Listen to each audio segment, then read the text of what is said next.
नमः श्रीवर्धमानाय निर्धूतकलिलात्मने सालोकानां त्रिलोकानां यद्विद्यादर्पणायते। रत्नकंडक श्राप का चार परम मांगलिक ग्रंथ है। आचार्य समंत स्वामी द्वारा यह दूसरी तीसरी शताब्दी में लिखा गया है। इसमें 150 श्लोक हैं। संस्कृत इसकी भाषा है। रत्नत्रय, संलेखना, समाधि, श्रावक की 11 प्रतिमाओं का इसमें वर्णन है। 5 अणुव्रतों की चर्चा हुई थी। इसमें प्रसिद्ध जो व्यक्ति हैं उनकी कहानियाँ चल रही थी। आज जो तीसरा जो अणुव्रत है, आचौर्य अणुव्रत, इसमें वारिशैन जो मुनिराज हैं, जो वारिशैन जो रानी चेलना के जो पुत्र हैं, जो बाद में मुनिराज भी बने और मोक्ष को भी गए, तो ऐसे उनकी कहानी के माध्यम से बता रहे हैं कि उन्होंने किस प्रकार से साधना की और साधना के माध्यम से किस प्रकार से अपना आत्म कल्याण किया। गृहस्थ अवस्था में भी रह करके जो है कठोर साधना करते थे और शमशान में भी साधना करते थे। जब वो चतुर्दशी के दिन अपनी साधना कर रहे थे तो उस समय नगर में एक विद्युत चोर ने चोरी की थी। वह ऐसा हार चुरा के लाया था जो रात को चमकता था। सिपाही लोग उसके पीछे थे, पर सिपाही उसको पकड़ ना पाए और उसने अपनी जान बचाने के लिए वहाँ पर जो वारिशैन साधना कर रहे थे, 14 के दिन साधना कर रहे थे, तो वो हार जो है उनके पास छोड़ करके भाग गए, जिससे सिपाहियों ने उनको पकड़ा, ठीक है ना, और राजा के सामने पेश किया। राजा ने कहा कि ये तो पुत्र चाहे मेरा हो चाहे किसी का हो, अनर्थ तो अनर्थ है, गलत तो गलत है, और चोरी का दोषारोपण उन पर किया। लेकिन उनके अपने जो है साधना के प्रभाव से वह जो सज़ा मिली, वह सज़ा भी जो है उनके लिए सज़ा नहीं मिली, अपितु यश का, कीर्ति का काम कर गया। और जो सज़ा मिली थी वह सज़ा दूर हुई और उन्होंने अपने यश को प्राप्त किया। इस प्रकार से आचौर्याणु व्रत में उन्होंने अपनी प्रसिद्धि को प्राप्ति की। हमें कभी भी किसी भी प्रकार से चोरी नहीं करना चाहिए, किसी भी वस्तु का प्रधन का चोरी नहीं करना चाहिए। और यदि हमें कोई चोरी पर आरोप लगा दे और आप सत्य हैं तो आपको अपने सत्य पर ही अड़ग रहना चाहिए। कभी कभी ऐसा होता है कि हम चोर नहीं हैं, हमने कभी किसी की चोरी नहीं की। जैसे वारिशैन जो थे, जो युवराज थे, उन्होंने कोई चोरी नहीं की, लेकिन उनके लिए भी क्या हुई, सज़ा दे दी गई। उनके लिए भी क्या बोलते कि राजा ने ऐसी सज़ा दे दी कि उनको समुद्र में फेंकवा दिया। वहाँ पर क्या बोलते कि देवों ने उनको उठा लिया और उठा करके क्या हुआ, उनका सम्मान हुआ, राजा को पता चला, यश कीर्ति फैल गई, ठीक है ना। तो आचौर्याणु व्रत, जो किसी की चोरी नहीं करते थे, ऐसा उनका व्रत था। बाद में वही वारिशैन जो है मुनि बने और मुनि बन करके स्थितिकरण अंग में भी जो है वो प्रसिद्धि को प्राप्त हुए। उनके जो मित्र पुष्पडाल थे उनको संबोधन करके पुनः मुनि व्रत में धारण किया और धर्म से च्युत नहीं होने दिया। तो जो स्वयं भी अपने धर्म से च्युत नहीं हुए और अपने ही आश्रयवानों को च्युत नहीं होने दिया, ऐसे महान वारिशैन मुनिराज कठोर साधना की, तपस्या की और मोक्ष को भी प्राप्त वो हुए। तो हम सब लोगों को भी, हमारे ऊपर कोई कितना भी इल्ज़ाम लगा दे, लेकिन हम अपने अंदर से ईमानदार हैं, हम ईमानदार हैं, तो हमारे सामने वर्तमान में पाप कर्म को जैसे हार तो हो सकती है, लेकिन हम अंदर से जीते हुए हैं। हम अपनी नज़र से नहीं गिरे हुए हैं, तो हम अंदर से जीते हुए हैं। इस बात को हमें ध्यान में रखना चाहिए। आचौर्याणु व्रत में ये कहानी इसलिए बताई गई है कि उनका तो त्याग था प्रधन का। मैं कभी भी किसी के प्रधन को ग्रहण नहीं करूँगा।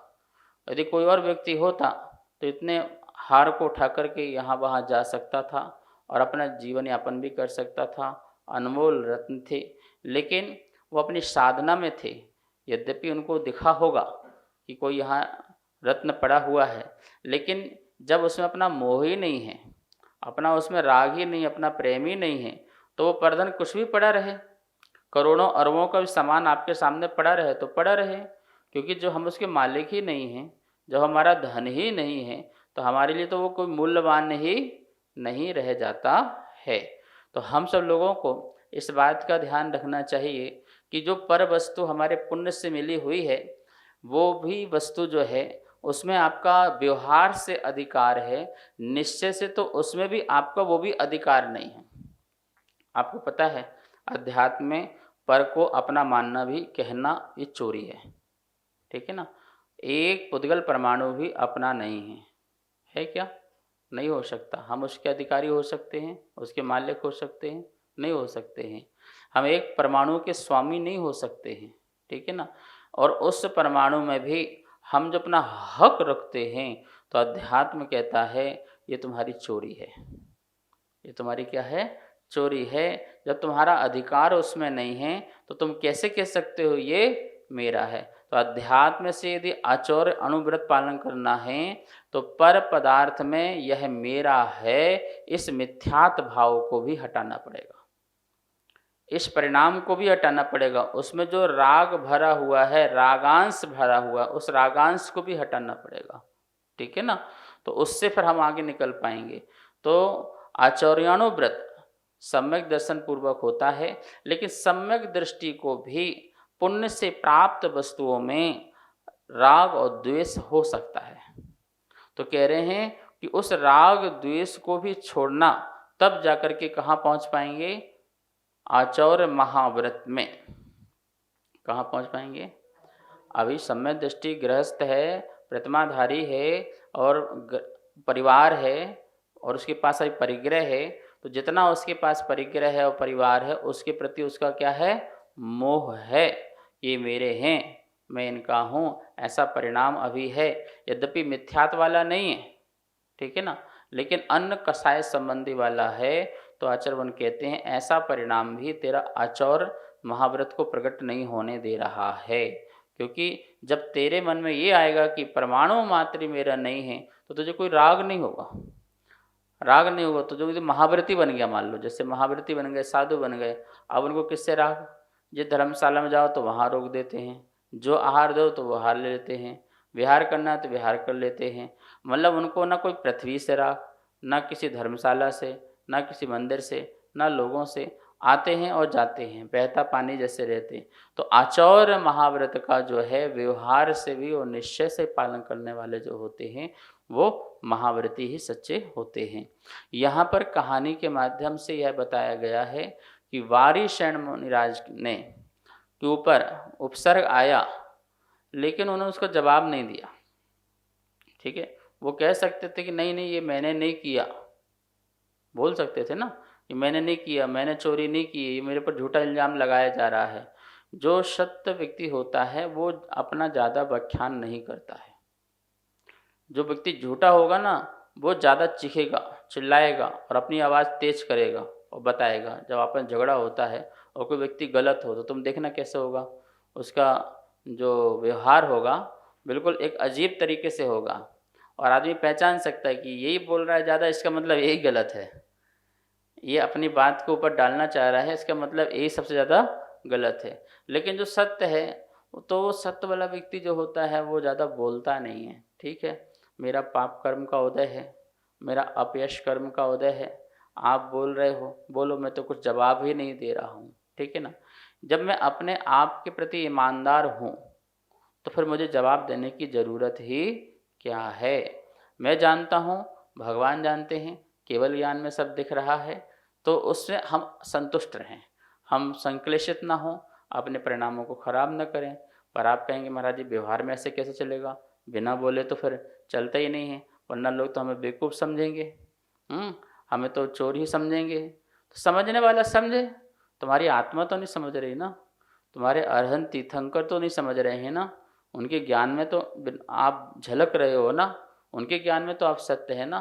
तो दुनिया कुछ भी बोले, क्योंकि हम जितना अपने आप के मन को खराब करेंगे सोच सोच करके, ये ऐसा क्यों बोला, हम तो ऐसे थे ही नहीं, हमें झूठा आरोप लगा दिया, हमें झूठा केस कर दिया, हमें झूठी बातें बोल दी, ये सब जो बातें हैं हमें और संक्लेशित करती हैं, हमें बहुत दुखी करती हैं, ठीक है ना।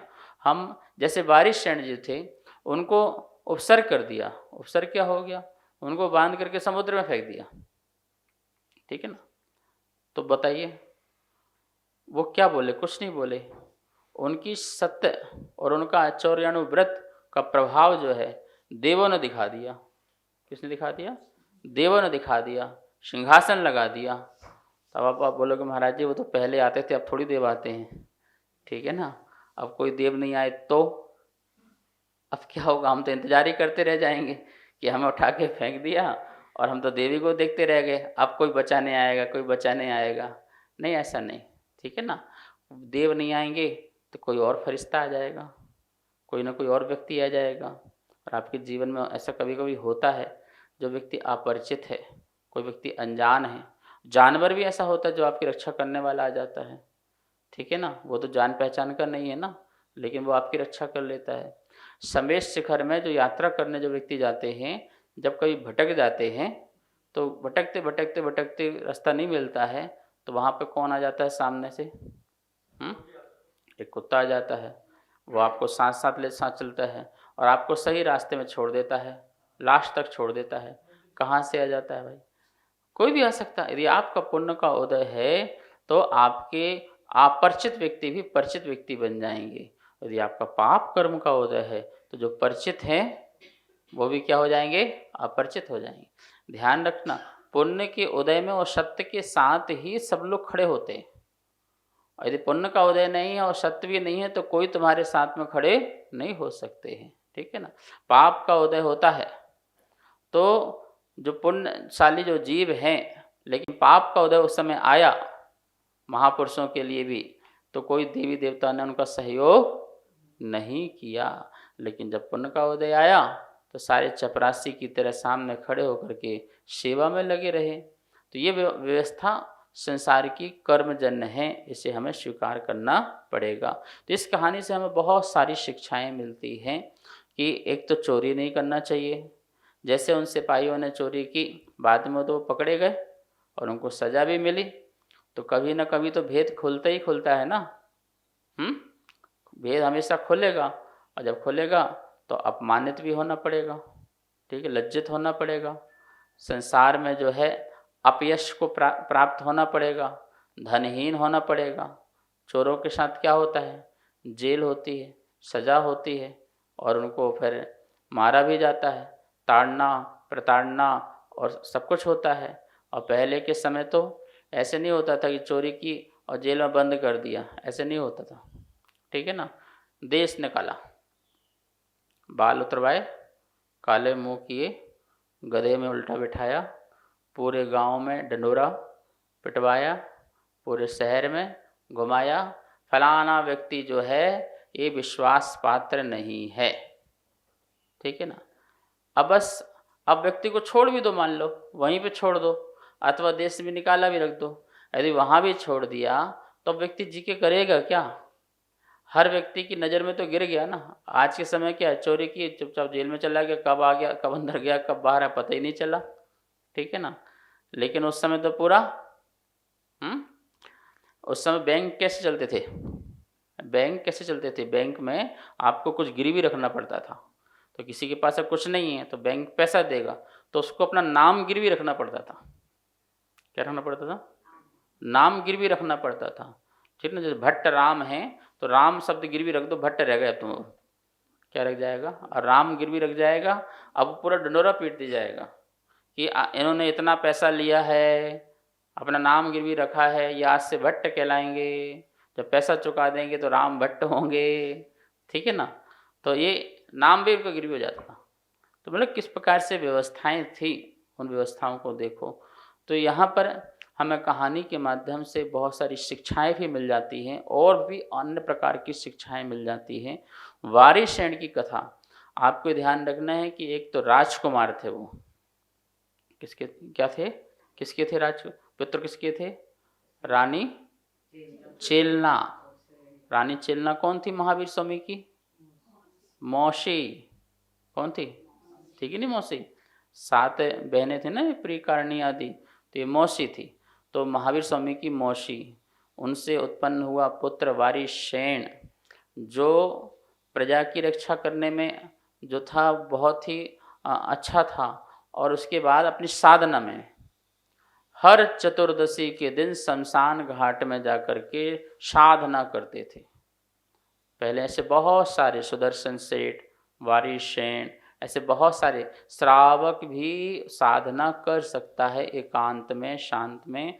तो ऐसे शमशान घाट में वो श्रावक रह के युवराज अवस्था में रह कर के साधना करते थे, ठीक है ना। और उनके लिए इस प्रकार से लांछन लग गया कि हार चुराया है, इन्होंने तो चोरी की है। और वो पिता ने कहा तू मायाचारी है, तू मायाचारी करता है, तो अपनी साधना लोगों को दिखाता है मायाचारी की, तू कितना बड़ा तपस्वी है, साधना करता है, और रात को तू ऐसे काम करता है। अपने ही राजमहल में और इतना बड़ा जो है तुमने धन चुराया, तुम्हारी साधना बेकार है, दूसरों को छल कपट करने वाले हैं, तुम्हें सजा दी जाएगी, तुम्हें बांध करके समुद्र में फेंक दिया जाएगा।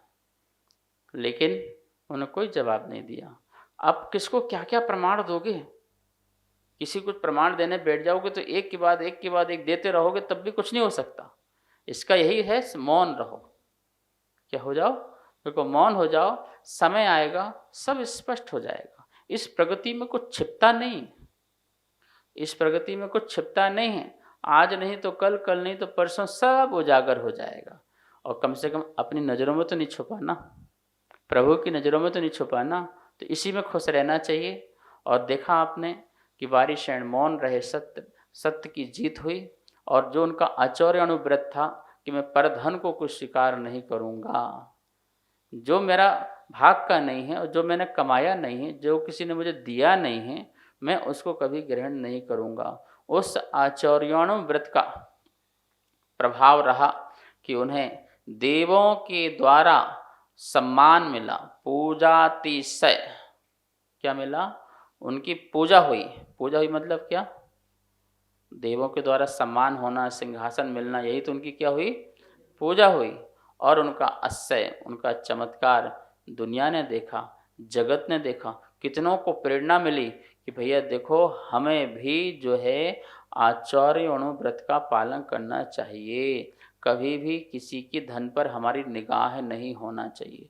उसको चुराने की, उसका अपहरण करने की, उसको अपना बनाने की कभी भी मन में नहीं विचार आना चाहिए। ऐसी शिक्षा वहाँ पर इस उसके व्रत के प्रभाव से लोगों को हमें देखने को मिली। हम भी यदि इस प्रकार से अपने व्रत का पालन करते हैं तो हम भी दूसरों के लिए एक आदर्श बन सकते हैं, आइडल बन सकते हैं, कि लोगों में प्रभावना हो सकती है। लोग बोलते हैं जैन धर्म प्रभावना कैसे होगी? हमारे स्वयं के आचरण से होगी, हमारे स्वयं के आचरण से होगी। यदि हमारा स्वयं का आचरण इस प्रकार से व्रत रूप रहता है तो दुनिया में जिन शासन की वैसे ही बहुत प्रभावना हो सकती है। समय हुआ, आइए माँ जनवाणी की स्तुति करते हैं। जावाणी के ज्ञान से सुजे लोकालोक, शोवाणी मस्तक धरो सदा देत हूँ दो। हे जनवाणी भारती तो हिज पोंदिन, जो तेरी शरणा धरे सो पावे सुख चैन। बहुत बहुत मंगल आशीर्वाद।